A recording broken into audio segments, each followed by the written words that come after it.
Buenas noches para todos. Hoy damos inicio a las sesión de temas de la Universidad Javeriana de Cali. El día de hoy tenemos un tema interesante, como es el tema paraneumónico, abordaje del tema paraneumónico y manejo del empiema. La doctora Laura Jimena Briceño Calderón, ya residente de Ciudad Práctica de primer año. Doctora Laura, adelante. Bueno, hola, buenas noches. Como les indicó el doctor, pues vamos a hablar sobre el abordaje de derrame paraneumónico y empiema. ¿Ahí todos me escuchan perfectamente? Sí, se escucha bien. Gracias. Perfecto. Bueno, a modo de introducción, la neumonía adquirida en la comunidad pues sigue siendo una de las patologías con mayor morbimortalidad a nivel de la edad infantil, entre los menores de 5 años y los mayores de 28 días de nacido.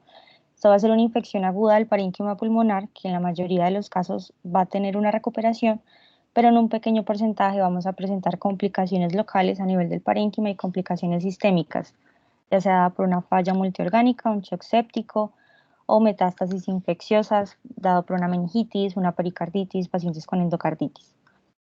La neumonía complicada va a ser esa infección del parénquima pulmonar asociada a una de las siguientes: un derrame paraneumónico, un empiema, una neumonía necrotizante, la presencia de un absceso pulmonar, neumotórax o la fístula broncopleural, que como es interés pues en nuestra presentación, vamos a hablar es sobre el derrame paraneumónico, que va a ser esa acumulación de líquido tipo exudado a nivel de la cavidad pleural asociada a una infección pulmonar, y el empiema, que es la acumulación de líquido purulento en esta cavidad.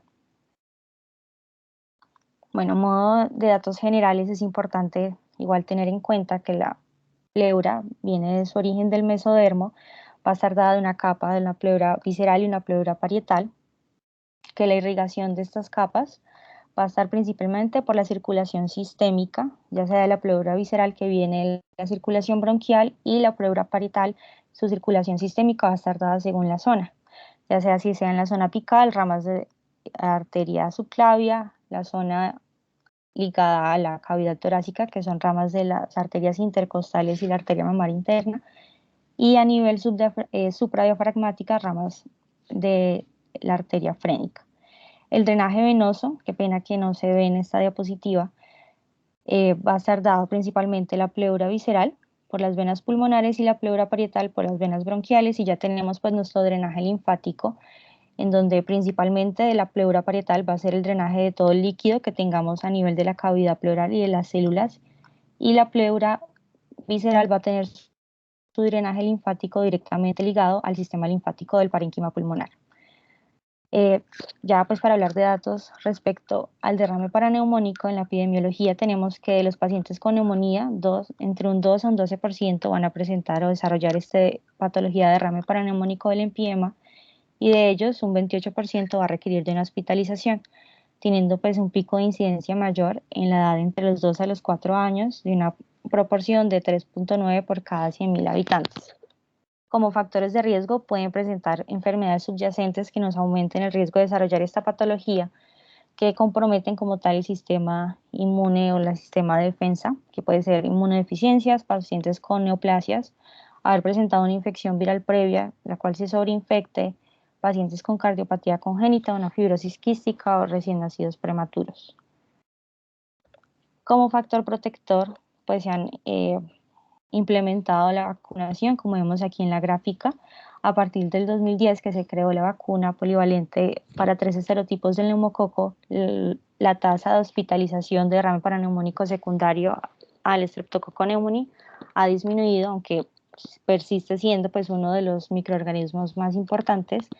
Al igual que la vacunación contra Haemophilus influenzae tipo B, que era un microorganismo frecuente, pues la reducción ha sido casi completa. Respecto a las causas, como les dije, principalmente va a estar asociado a una infección bacteriana. Está el Streptococcus pneumoniae, a pesar de que contamos con la vacunación, el Staphylococcus aureus, teniendo en cuenta también incluimos el meticilino resistente y el Streptococcus pyogenes. En una pequeña proporción, un 10% de los pacientes van a tener infección de origen viral o asociado a micoplasma. Sin embargo, pues estas dos etiologías suelen generar un derrame mucho menor, que no va a requerir pues de intervenciones invasivas. Van por 6 diapositivas nada más.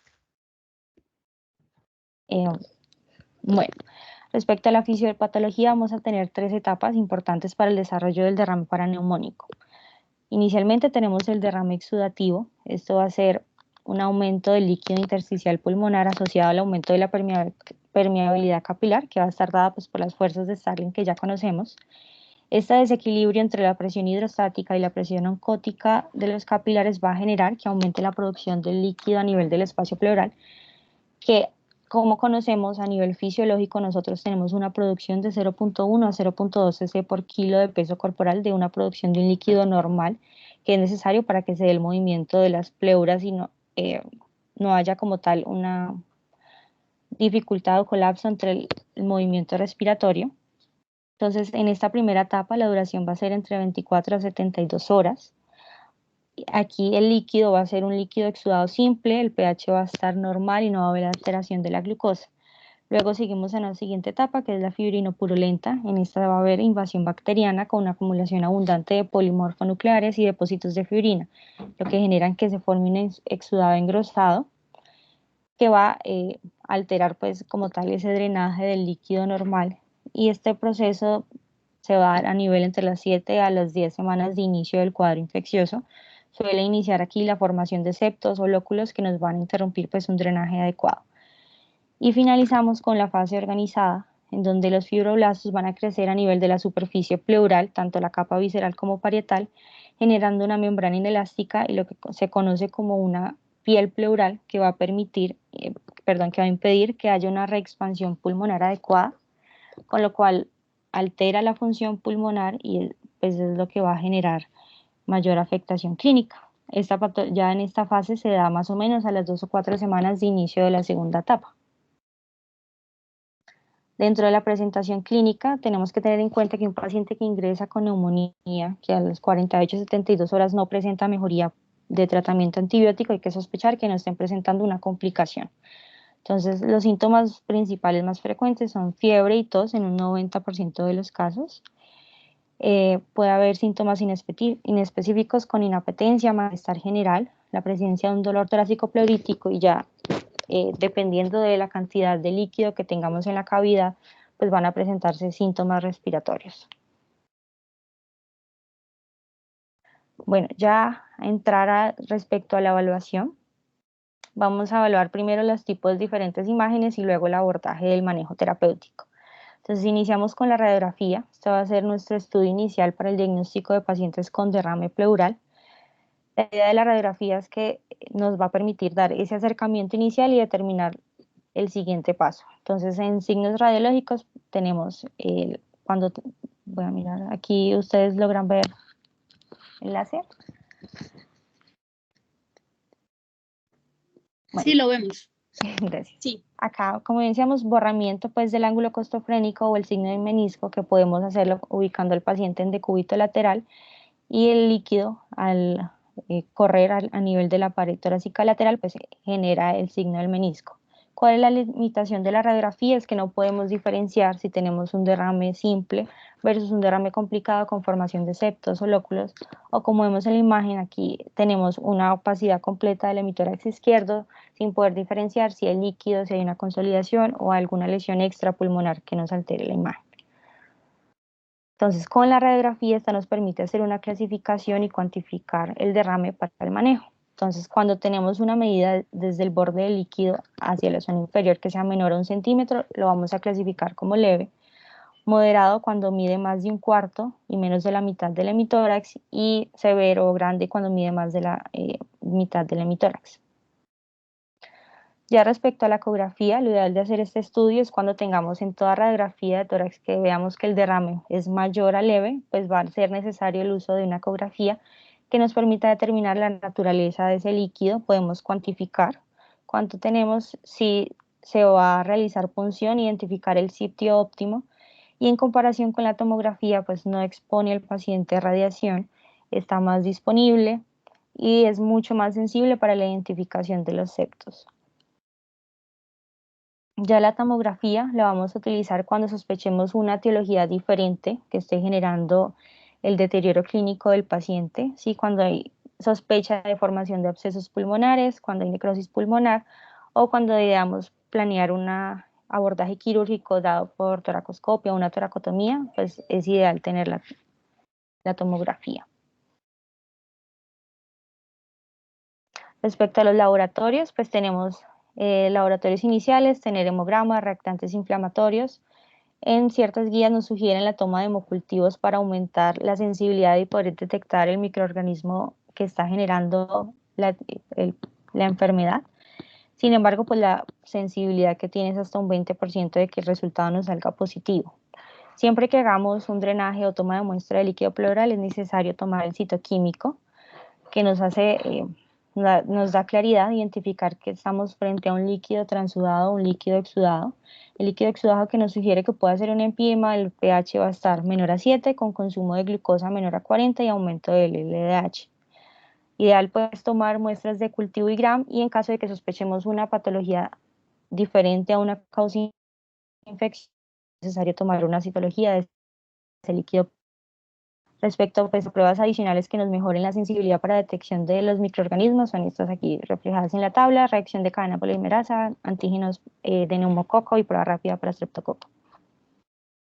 Bueno, ya respecto al manejo, entonces la idea de los objetivos del tratamiento va a ser que haya nuevamente una resolución de ese acúmulo de líquido pleural, que esterilicemos nuevamente esa cavidad pleural para que haya una reexpansión pulmonar. Entonces, dependiendo del abordaje inicial que hicimos previamente con las imágenes, pues vamos a determinar el tratamiento a seguir. Entonces, inicialmente, pues tenemos el uso de antibióticos, que es importante independiente de cualquiera de las clasificaciones que les voy a explicar más adelante. Lo ideal es iniciar con un manejo empírico de cefalosporina de tercera generación asociada a clindamicina cuando sospechamos un patógeno anaerobio o vancomicina cuando se sospecha del estafilococo aureus. No hay ninguna guía que establezca exactamente el periodo de tiempo de manejo antibiótico, pero lo que se recomienda es que por lo menos el paciente dure 10 días con el antibiótico posterior a la resolución de la fiebre y sin la presencia de la toracostomía. Y para el cambio pues, de antibiótico endovenoso, puede ser de endovenoso a oral de 1 a 2 días de resolución de la fiebre. Es importante tener en cuenta que en estas complicaciones el tiempo de antibiótico es prolongado, ¿sí? Puede ser cuando tenemos el derraje paraneumónico entre 2 a 4 semanas, pero cuando el empiema es complicado o hay patologías como un absceso pulmonar o una neumonía necrotizante, este tratamiento antibiótico se va a extender. Aquí es imagen de la guía de los que les comenté del manejo antibiótico. Entonces, iniciamos acá. Pues primero, si tenemos un derrame paraneumónico que es simple, nosotros tenemos un paciente con neumonía, hay complicación de la misma, se le toma la radiografía y en la radiografía se identifica que es un derrame leve porque mide menos de 1 centímetro. En este caso vamos a indicar manejo conservador con terapia antibiótica y seguimiento clínico del paciente. En caso de que no haya mejoría en 24 a 72 horas, se va a considerar hacer un nuevo estudio de imagen para evidenciar si hay progresión de ese derrame o en caso de que el paciente pues tenga mayor compromiso de su sistema respiratorio, que esté clínicamente enfermo, pues vamos a seguir con el siguiente paso, que es lo siguiente: si tenemos que ya el derrame es entre moderado a grande, pues va a requerir de una ecografía que, como les expliqué anteriormente, nos va a permitir determinar cuál es la naturaleza del líquido y así poder identificar el manejo. Vamos a considerar el drenaje, ya sea por un drenaje percutáneo con catéter de pigtail o una toracostomía, y al realizar pues este drenaje lo ideal es tomar la muestra de líquido pleural para que podamos dirigir y ajustar el tratamiento antibiótico según los resultados. Entonces, las siguientes recomendaciones, lo que traté de resumir, fue entre la Asociación Americana de Cirugía Pediátrica, la Sociedad Británica del Tórax y la Sociedad de Enfermedades Infecciosas Pediátricas. Entonces, inicialmente la toracocentesis anteriormente se utilizaba como método terapéutico, pero realmente esto se ha sustituido por los drenajes continuos. La idea de que nosotros hacemos este procedimiento es en situaciones en las que no prevemos que el paciente vaya a requerir de ese drenaje continuo y solo queremos utilizarlo como método diagnóstico. Cuando se utiliza como drenaje, lo que se hace es que pues, tiene como límite un drenaje de 10 a 20 cc por kilo. Y la idea de tener en cuenta pues este procedimiento, lo ideal es que si tenemos un paciente que es colaborador, lo podamos tener sentado y acostado sobre una mesa y con el ecógrafo nos guiamos y determinamos el nivel en la que hasta donde llega este derrame pleural y hacemos una punción, 2 espacios intercostales inferiores, teniendo en cuenta pues en la mitad entre la línea axilar posterior y la línea paravertebral, siempre con el reparo anatómico de que cuando hacemos la incisión pues debe ser por el borde superior de la costilla inferior. En casos de los pacientes en los que evidenciamos que haya una reacumulación de líquido posterior a hacer una toracocentesis o el derrame es moderado, no se indica realizar toracocentesis repetida, sino continuamos a la toracostomía. Entonces, la toracostomía, las indicaciones pues van a estar dadas cuando tenemos derrames entre moderados a severos con líquido libre, pacientes en los que haya compromiso de la función pulmonar por hipoxemia, dificultad respiratoria aguda, derrames loculados en los cuales se va a utilizar la toracostomía en adjunto, como les va a explicar más adelante, con terapia fibrinolítica o en pacientes en los que ya se indica la toracoscopia, o cuando tengamos una falla en esa mejoría clínica posterior a un manejo conservador con terapia antibiótica de unas 48 a 72 horas. Lo ideal es que utilicemos tubos torácicos pequeños para generar menor disconfort pues, al paciente. Acá está una tabla en la que podemos ver según el peso determinar pues, el tubo.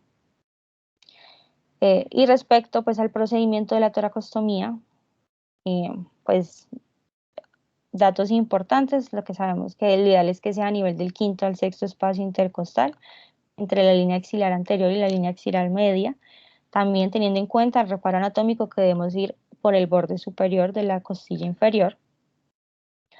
Este procedimiento podemos tenerlo haciendo una toracostomía o pues también hay que tener en cuenta que si el derrame es moderado puede considerarse un drenaje percutáneo con la técnica del Seldinger. Entonces la idea es que nosotros con la toracostomía lo podamos conectar a un sistema de trampa de agua que nos permita cuantificar el drenaje y valorar si el paciente tiene alguna fuga o la presencia de una fístula pleural, con la presencia pues de burbujas, y que haya una buena colocación del tubo porque evidenciemos que a nivel del sello de agua pues haya una oscilación con cada respiración. El retiro de este tubo de toracostomía será cuando haya una mejoría del estado clínico. El drenaje debe ser entre 10 a 15 cc, menor a 10 a 15 cc al día, y hacer pues un control de radiografía posterior al retiro. Es ideal que también cuando los pacientes pues presenten toracostomía, recordar que el control radiográfico va a hacerse cuando hagamos algún cambio en su manejo, cuando pongamos el drenaje a succión o tengamos pinzada el tubo de toracostomía. En las guías no recomiendan que pincemos el tubo antes de retirarlo. Y respecto a las complicaciones, aunque son raras, puede haber sangrado, la presencia pues, de una fístula broncopleural o formación de atelectasias. Bueno, ya cuando tenemos en la ecografía evidenciamos que es un derrame loculado y presencia de septos o es un empiema, pues vamos a requerir principalmente de 2 terapias, la terapia fibrinolítica y el manejo quirúrgico. En la terapia fibrinolítica, la idea de esto es lisar los filamentos fibrinosos y contamos con la uroquinasa, la alteplasa y la streptoquinasa. No hay guías que indique cuál es superior a la otra, lo que se sabe es que se debe utilizar el que tengamos disponible. Puede generar fiebre en algunos pacientes, disconfort, y como contraindicaciones pues van a ser los pacientes que tengan una neumonía necrotizante o una fístula broncopleural. Entonces, según las guías, lo que se recomienda es que inicialmente, pues acá les tengo el ejemplo con el Alteplas, la idea es una dosis de 4 miligramos, diluirla en solución salina, se administra por el tubo de tórax, se pinza el tubo por 1 hora y este procedimiento lo repetimos cada 3 días. O podemos hacer, la otra opción es una dosis de 0.1 miligramos por kilo y este lo haríamos cada 8 horas por 3 días. La otra opción que tenemos es la toracoscopia vida asistida. En las guías esto se recomienda como manejo de segunda línea en pacientes en los que no presentan mejoría con la terapia fibrinolítica o pacientes con empiema asociado a una patología pulmonar significativa en donde la cavidad pleural está con una capa pleural muy engrosada y fibrótica que va a requerir pues de este manejo porque no se permite la reexpansión pulmonar, o ya pacientes con fístula broncopleural. La idea de este tratamiento es mucho mejor de la toracotomía, dado que es menos invasivo, va a requerir menor estancia hospitalaria, menor uso de tratamiento antibiótico y por tanto pues nos va a permitir una mejor valoración como tal de la cavidad. como contraindicaciones, pues es la incapacidad en la que podamos acceder a una buena ventana pleural, o que el material piógeno sea tan grueso que no nos permita hacer el manejo por este procedimiento y sea necesario hacer una toracotomía, que es raro en manejos de empiema, pero pues hay que tener que es una opción que está presente. Entonces, la idea es que nosotros vamos a tener pues el paciente bajo anestesia general, ubicados en decúbito lateral con el lado afectado hacia arriba. Vamos a poner un rollo en la zona axilar y ideal a nivel de la fosa de la cresta ilíaca para aumentar el espacio que hay a nivel de los espacios intercostales y podamos hacer las incisiones. Entonces vamos a hacer una primera incisión. Recomiendan en las guías de que sea en una zona que nos permita abarcar con mayor facilidad la cavidad que está enferma. Sugieren que sea exactamente sobre el empiema, pero lo que recomiendan también las guías es que la incisión puede ser a nivel del quinto espacio intercostal, donde vamos a poner posteriormente el tubo de tórax. Ingresamos la cámara pues, del laringoscopio. Esta nos permite eliminar las adherencias y lograr que el pulmón se separe de la cavidad de la pared torácica para que podamos realizar la segunda incisión, segundo puerto. Este segundo puerto tenemos que ubicarlo igual que nos permita lograr tener como una ventaja para poder acceder a la mayor cantidad de la enfermedad y poder hacer un adecuado desbridamiento. Y en ocasiones pues vamos a requerir de una tercera incisión. Este puerto ya lo podemos hacer de 5 milímetros, siempre teniendo en cuenta pues que sea triangulado para permitir un mejor abordaje. Entonces la idea es que nosotros hagamos liberación de las adherencias de los septos. Podemos utilizar la succión y hacer lavado, utilizar una pinza tipo Grasper, y posterior a que hayamos hecho bajo visión directa el drenaje de todo este líquido purulento, liberación de las adherencias, pues ubicamos nuestro tubo de tórax. Lo ideal es que en este procedimiento nosotros lo hagamos con una insuflación de CO2 de baja presión para permitir que haya un colapso pulmonar. Bueno, ahora respecto a estudios, me parece importante comentarles, tenemos un estudio que habla sobre, nos compara en Europa en el año 2006, el tratamiento de la toracoscopia versus la terapia firinolítica. Ellos lo hacían en pacientes con tratamiento de uroquinasa. Esto fue realizado en 60 niños con diagnóstico de empiema menores de 16 años. Ellos evidenciaron que no había una diferencia significativa entre el tiempo de hospitalización en ambos grupos de tratamientos, pero evidenciaron que el grupo con terapia firinolítica tenía un menor costo, que este costo era menor de manera significativa y por eso ellos recomendaban la terapia firinolítica como primera línea. Otro ensayo aleterizado en Estados Unidos de 36 niños diagnosticados con empiema también hicieron comparación de la toracoscopia versus la terapia firinolítica. En este caso ellos utilizaron tratamiento con alteplasa y evidenciaron de la fibrinolisis. 3 de los pacientes tuvieron falla y requirieron una toracoscopia posterior. Sin embargo, no evidenciaron diferencia en el tiempo de hospitalización ni un deterioro clínico significativo a nivel de los pacientes que eran tratados con terapia firinolítica. Igualmente, ellos evidenciaron que la toracoscopia generaba un mayor costo, por lo cual recomendaban la terapia firinolítica como primera línea. Otro estudio más reciente fue una revisión sistemática que se hizo en el 2003 en pacientes menores de 18 años. En ellos lo que se hizo fue un metaanálisis, encontraron 11 ensayos para un total de 590 pacientes y entre ellos compararon tratamiento con toracostomía y terapia firinolítica, toracoscopia y pacientes manejados con toracotomía. El resultado de lo que ellos hallaron es que los pacientes que eran manejados únicamente con toracostomía presentaban una mayor estancia hospitalaria, que en ninguno de los 3 realmente hubo una diferencia significativa respecto, igual, la estancia hospitalaria ni una significativa a nivel de la morbimortalidad, en los 3 fue baja, y evidenciaron pues un mejor costo a nivel de la terapia firinolítica versus la toracoscopia.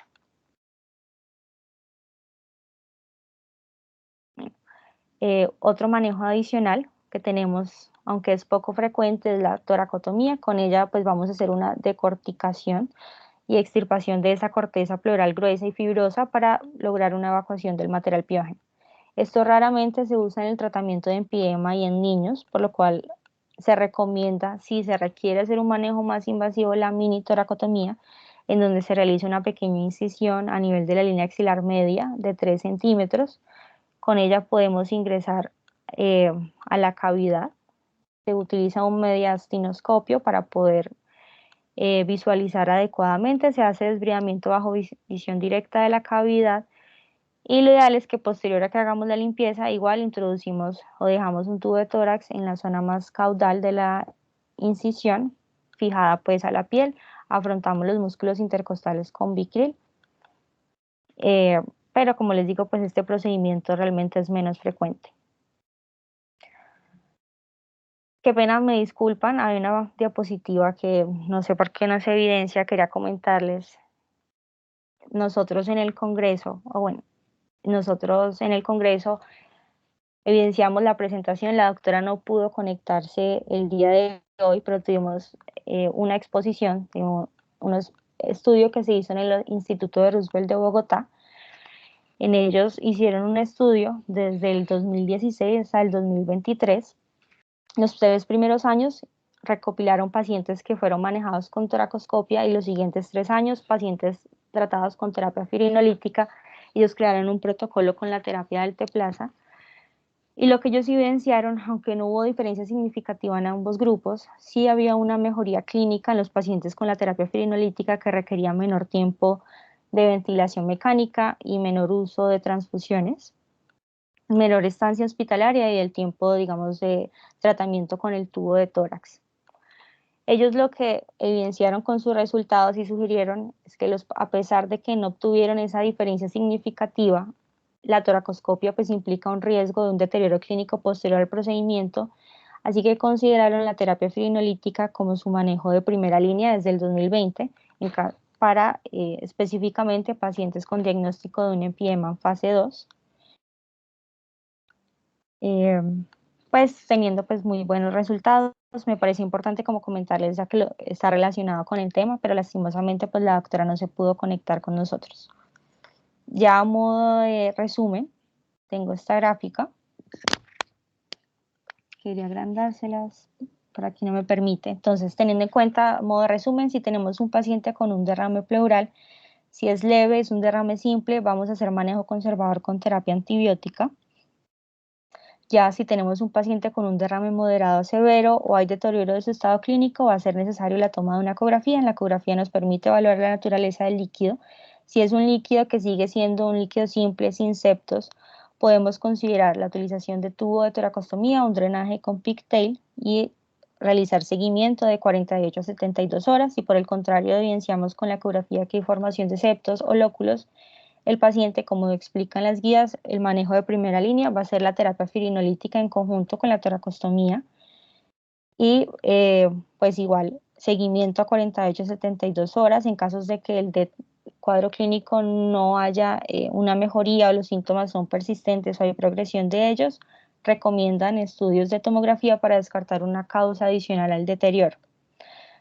Ya si evidenciamos que realmente solo el manejo pues del derrame o el paraneumónico o el empiema y nos falla la terapia, el tratamiento con la terapia fibrinolytica, vamos a utilizar la toracoscopia video asistida. Esta también es una guía del ITSA que realmente semeja a lo que les he comentado anteriormente, pacientes con neumonía complicada.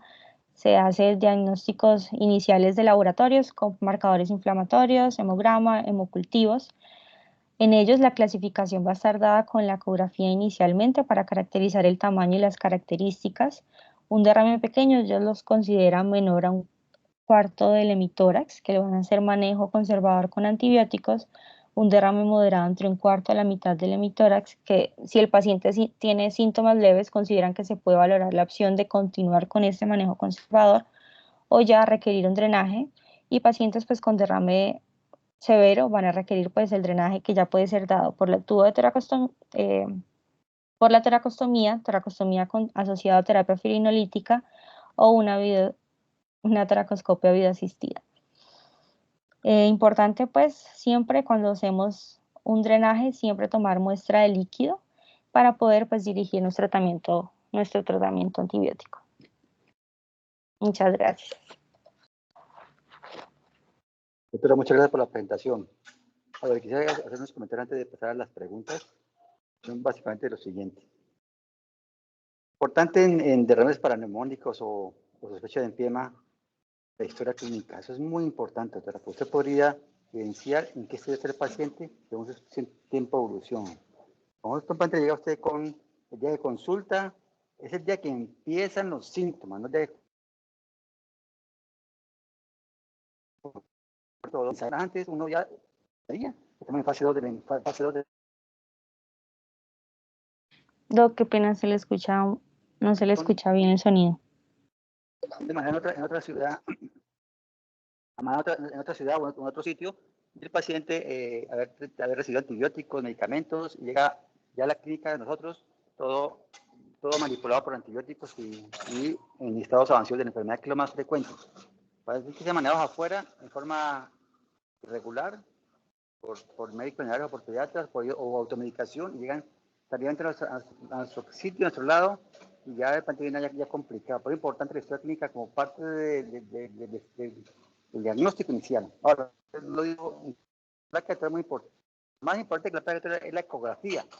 Habla de efectos y calificaciones para orientar un poco en qué estadio de la enfermedad estamos. Ahora, los protocolos de guías de práctica clínica de manejo de Estados Unidos, de Inglaterra, todos sitios son buenos, pero para allá, para esos países. ¿Por qué?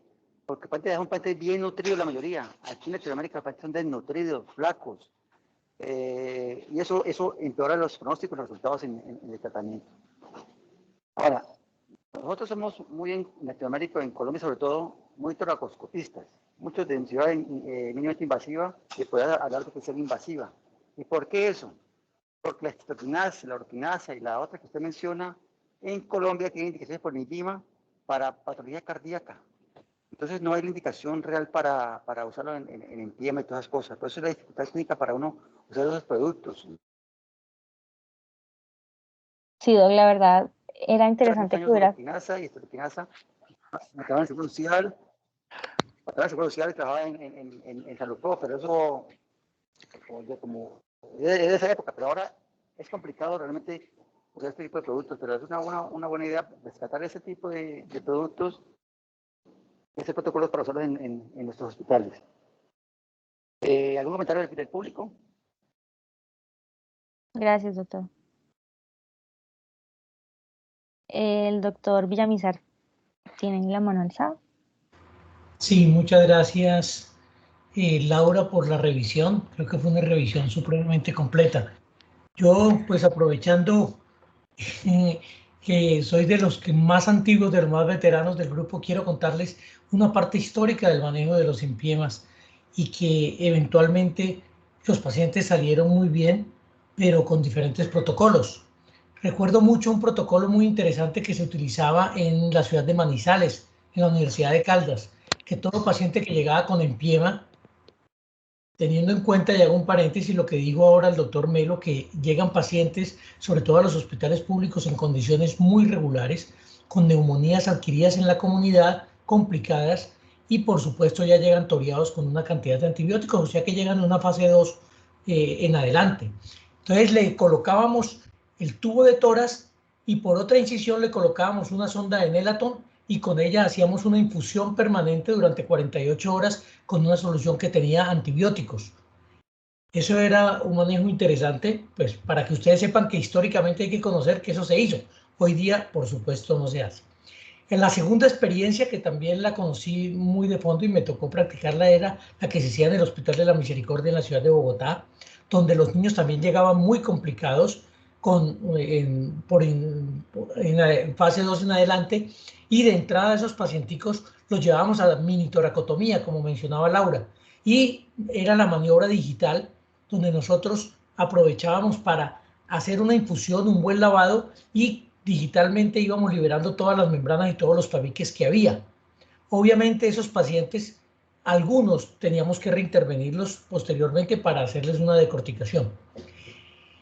Y nuevamente me acuerdo mucho, yo creo que ninguno de ustedes todavía era cirujano pediatra, le estoy hablando del año 92, 93, que fue el segundo IPEC que se hizo en la ciudad de Madrid y se habló de este tema como uno de los temas principales del IPEC. Y ahí de entrada en todos los pacientes hacían toracoscopia de entrada.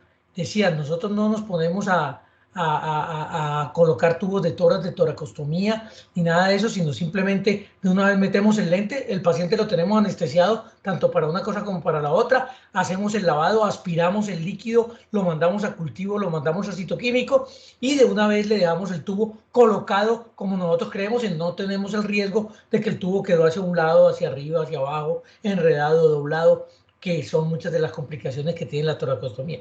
Simplemente quería contarles esa parte histórica que se da, pero creo que el manejo tal y como lo está planteando Laura en metaanálisis, esas son las conclusiones y ese es el manejo actual del derrame paraneumónico y del empiema. Muchas gracias y nuevamente felicitaciones. Gracias, doctor Melo.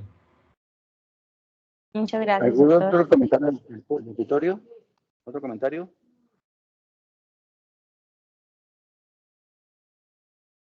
Yo quiero hacer un comentario respecto a la toracoscopia. Vamos a hacer otra toracoscopia de limpieza, ya le llamamos así, hace más o menos 15, 17 años más o menos. Previa a esa época, hacíamos, como decía Pedrito, mini toracotomías para evacuar el líquido y meter el dedo y sacar todo. A veces tocaba hacer toracotomías más grandes porque el paciente llegaba muy complicados, muy complejos, con una paquipleura que atrapaba completamente el pulmón. Había que pelar ese pulmón, quitarle esa membrana que no lo deja expandir. Pero lo dejamos así, el paciente iba a acabar en fibrotoras. Esos son los pacientes de la época que no son parecidos a los de hoy. Hoy llegan todavía pacientes así ocasionalmente. Yo le pongo la tracoscopia, empezamos a usar dos puertos, básicamente. Una línea axilar anterior o media, y uno en la misma altura, el cuarto quinto intercostal, otro más posterior, en el cual metíamos un trocar y con una pinza de vía biliar, extraíamos las membranas y primero lavábamos. Y lo que hacemos hoy en día realmente. Hay que usar trócares adicionales, se puede hacer también, pero como te sientas tú. La idea es que el pulmón expanda y quitar todas las membranas fibropurulentas, esa pleura que atrapa. Ahí en ese momento hay que vigilar si hagas de necrosis o no, porque eso complica las cosas y el paciente puede tener un desenlace muy irregular. Por eso hay que evaluar el pulmón directamente muchas veces y ver si requiere o no requiere otro tipo de manejo. Porque esas necrosis, acá en físicas broncoplurales crónicas, en algunos casos que hay que saber manejar y saber orientar. Por eso no es como poner un tubo o poner una telescopio y ya, y chao, no. A veces hay que estar en la jugada y seguir los pacientes muy de cerca, porque hay pacientes que usted cree que van bien y en realidad van es mal. Se complican, no avanzan, el pulmón no expande, hacen atelectasias y lo que pasa es que tiene, hacen motor a repetición y esos pacientes seguramente no eran candidatos para ese tipo de tratamiento y no otro tratamiento diferente. Ahora, los fibrinolíticos es una terapia eficiente, no se puede negar. Nuestro medio lo que le dio la dificultad con conseguir los insumos para hacer esa fibrinolisis. El bimatonol no tiene aprobados para cirugía por pleural. Habría que averiguar en qué va eso, a ver si se pueden utilizar y hacer protocolos de ese tipo, para usarlos en Colombia, ojalá.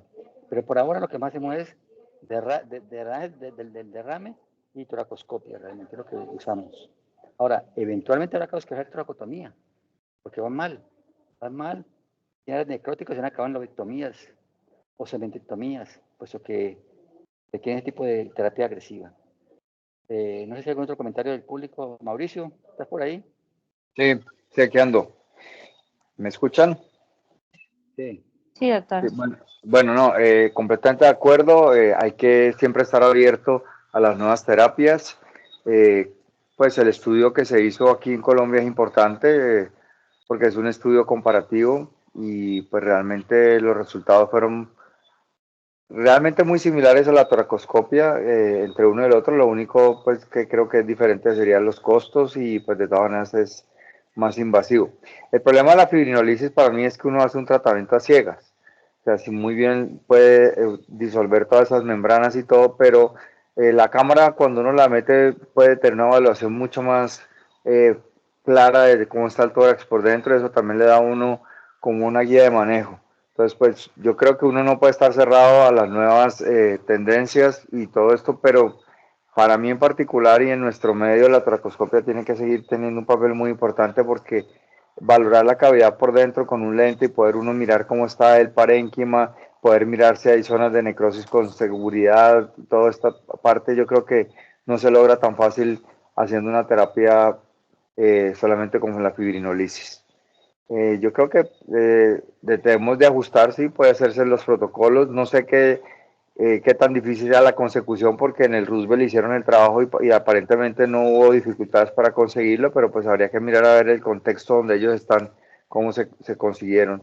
Y pues sí, qué lástima que la doctora no se pudo conectar porque nos hubiera podido ampliar más esa experiencia. Yo creo que eso es todo. El doctor Alejandro. Hola, muy buenas noches. Gracias por la invitación.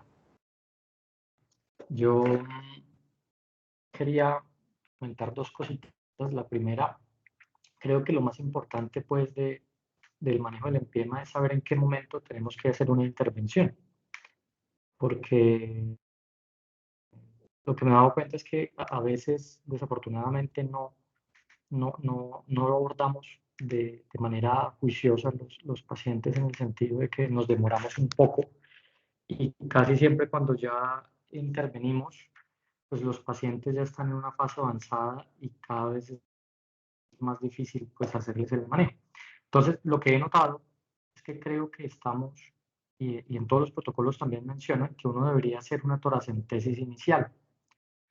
Y también demuestran que cuando tenemos un pH por debajo de 7,2, la formación de septos aumenta exponencialmente. Entonces, eventualmente ahí es donde uno podría hacer una intervención de manera precoz, bien sea un tubo o bien sea también, porque también hay estudios muy bonitos con respecto a hacer toracoscopia de manera precoz, sobre todo en nuestro medio que desafortunadamente no tenemos como esos protocolos bien establecidos de fibrinolisis.